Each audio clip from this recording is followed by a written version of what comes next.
Imagine you're trying to win, say, a crucial blockchain auction. Could be for a rare NFT, maybe an important digital asset. You've placed your bid, you're feeling hopeful, but then, well, something just feels a bit off? Hidden problems, unexpected costs, maybe even manipulation creeping in. It turns this promised revolution into, well, just another rigged game sometimes. That frustration, it's real.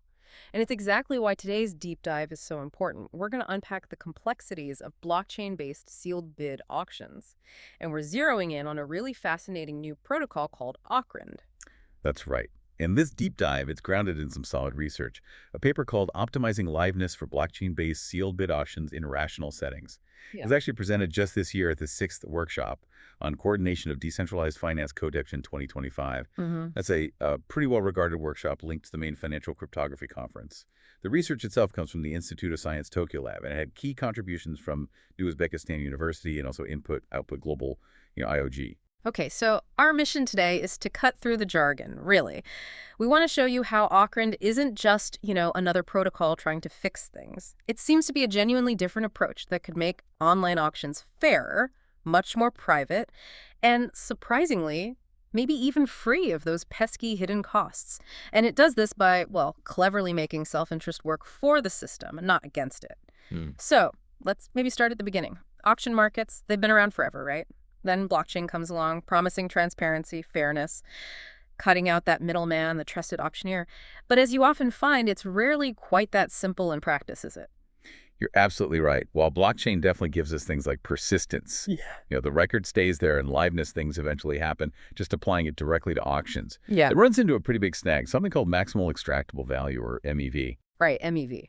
We hear that term tossed around a lot in the crypto space. But how exactly does this maximal extractable value, how does it actually cause problems specifically in sealed bid auctions? Is it miners just trying to game the system or something else that makes it unfair? It's actually quite similar to how MEV works on, say, standard cryptocurrency blockchains. Miners, or block producers, can manipulate the order or even the inclusion of transactions to maximize their own profit. So here, in the option context, it means they could potentially manipulate which bids get included. Maybe they front-run legitimate bids, maybe they censor some bids altogether. It fundamentally undermines the very fairness and decentralization that blockchain is supposed to bring. Okay, so that's the problem. And what are the usual ways people try to fix this now? Well, most of the existing blockchain auction systems, they tend to lean on Ethereum-style smart contracts.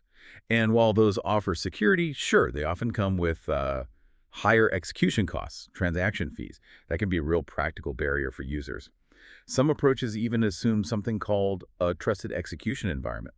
But that kind of reintroduces a single point of trust, right? Which sort of defeats part of the purpose of decentralization. Yeah, that defeats the object. So you've got this tricky situation. How do you get truly fair, private, and cost-efficient sealed bid auctions on-chain without falling into these common traps? hmm And this, I think, is where Auckland starts to look really different. Instead of just layering something on top of existing smart contracts, it seems to go deeper, right down to the consensus layer itself. That's exactly it. AucRand proposes this robust two-part protocol. First, there's a formal scheme they call Decentralized Anonymous Deposited Bidding, or DADB for short. hmm And second, it uses a committee-based sidechain protocol, kind of like AucRand's. And this is key with a really clever modification built in. Okay, a side chain. So that suggests it's linked to a main blockchain, but it operates somewhat independently. Is that the idea? Precisely. You can think of the main chain as the, let's say, ultra-secure foundation. It's mainly used for recording the initial deposits. Then you have this dedicated sidechain that handles the actual bidding process, collecting the bids, running the consensus on them, determining the winner, much faster processing. And this main chain sidechain structure, it's also compatible with something called the extended UTXO model. Think more like Bitcoin's way of tracking value in discrete chunks, rather than Ethereum's account balance model. That UTXO approach is often simpler and can lead to lower execution costs. Interesting. Okay, so let's dig into that first part then, DADB. What is it about a decentralized, anonymous, deposited bidding scheme that makes it so, well, powerful here? Its real strength, its core idea, is separating the deposits from the actual bids. So bidders have to make a small, constant deposit, say, a fixed amount on the main chain first. This just proves they're serious, just compliance. But crucially, that deposit is completely decoupled from their actual bid amount and from their public identity, their key. Why is that separation so critical? What does it achieve? Well, that's what actually conceals the bidder's sensitive information. That decoupling directly stops those MEV issues we were just talking about. If malicious actors don't know who's bidding what, they can't easily front-run or target specific bids for censorship. And the paper really formalizes this separation, building on established privacy tech like zero-coin frameworks. And this anonymity, it's not just a sort of vague promise, it's actually mathematically provable. Absolutely. Provable anonymity. The DADB scheme guarantees properties like, well, anonymity, meaning no attacker can figure out who owns a bid, even if they see the deposit list. And it also guarantees something called one more bidding unforgeability, which basically means you can't submit a bid unless you've actually made a valid corresponding deposit first.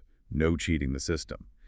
And this relies on some pretty advanced crypto tools, things like timed commitments, which act like time-locked secret envelopes, and zero-knowledge proofs that let you prove you made a deposit without revealing who you are. What's really neat is seeing how these quite complex technical details directly lead to really strong, practical privacy guarantees for users. Okay, so DADB handles the bid privacy and makes sure everyone puts down a deposit. That's the first piece.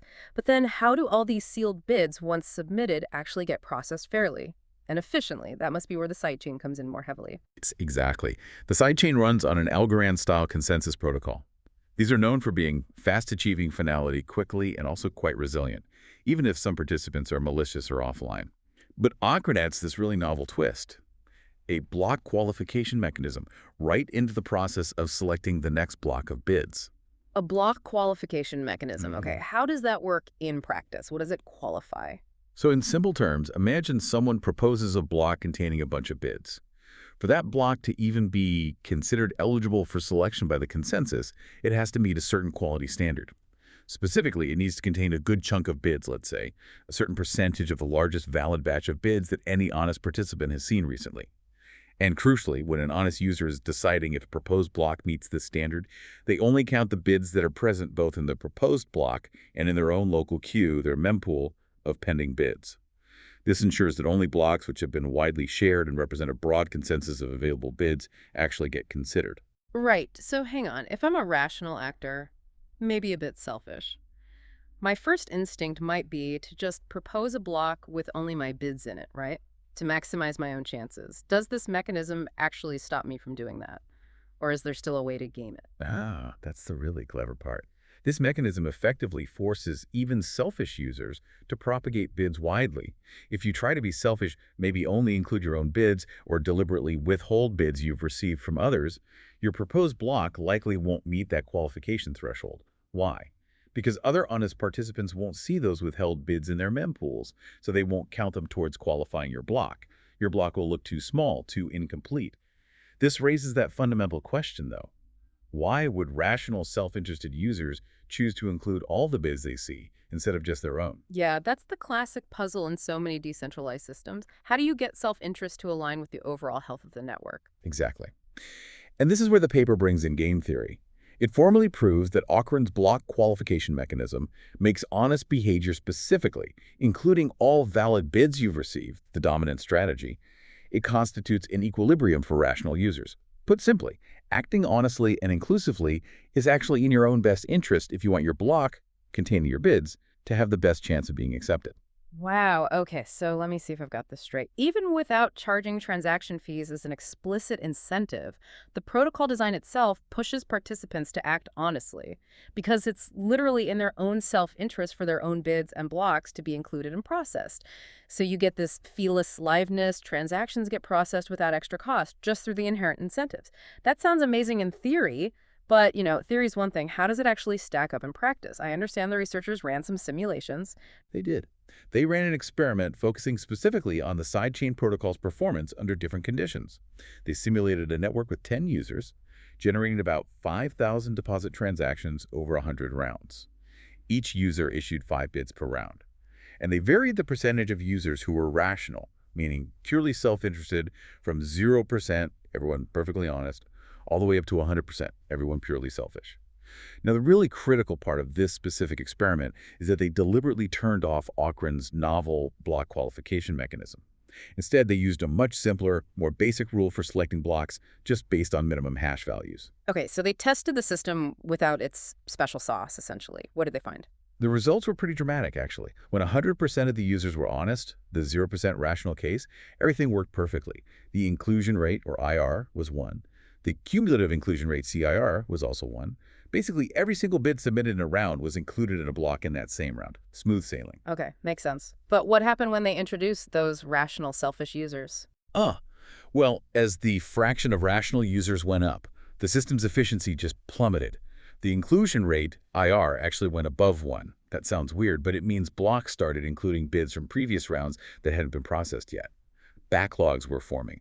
Correspondingly, the cumulative inclusion rate, CIR, dropped below 1, meaning not all bids were getting included promptly over time.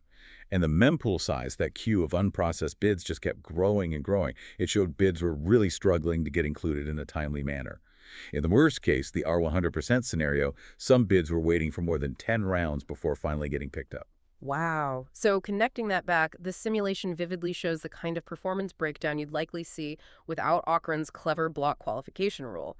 It really underscores why that mechanism is so crucial, doesn't it? Exactly. It's a powerful demonstration of why simply hoping users will be honest doesn't work when rationality or self-interest comes into play. It reconfirms how important it is to actively incentivize honest behavior. But where traditional systems often rely on explicit carrots, like transaction fees, AucRand finds this really elegant way to use the stick, maybe, or rather just a natural incentive. It leverages the user's own inherent desire for their bids to succeed in the auction to ensure they act honestly and keep the whole system running smoothly, all without those extra fees. Okay, so let's just quickly recap this deep dive then. AucRand isn't just, tweaking existing blockchain auction ideas. It seems like a really thoughtfully designed system tackling core problems like MEV, like high costs right at the root. By formalizing that DADB scheme, they get really strong, provable privacy. And then by integrating that novel block qualification mechanism into the AucRand-style sidechain, AucRand manages to align incentives so well that even purely rational, selfish users are pushed towards honest behavior. And that leads to a much more efficient, fair, and truly decentralized auction. Yeah, it achieves it by making self-interest work for the protocol, not against it. It's quite elegant. So here's a final thought to leave you with. Given Loughran's success in creating this feeless liveness, aligning self-interest with the system's health so neatly, what other areas could benefit from this kind of thinking? Could other blockchain applications, or maybe even parts of traditional finance, adopt similar natural incentive mechanisms? Moving beyond just relying on transaction fees or trusting a central party, what new kinds of transparent, efficient markets could this unlock? Something to think about.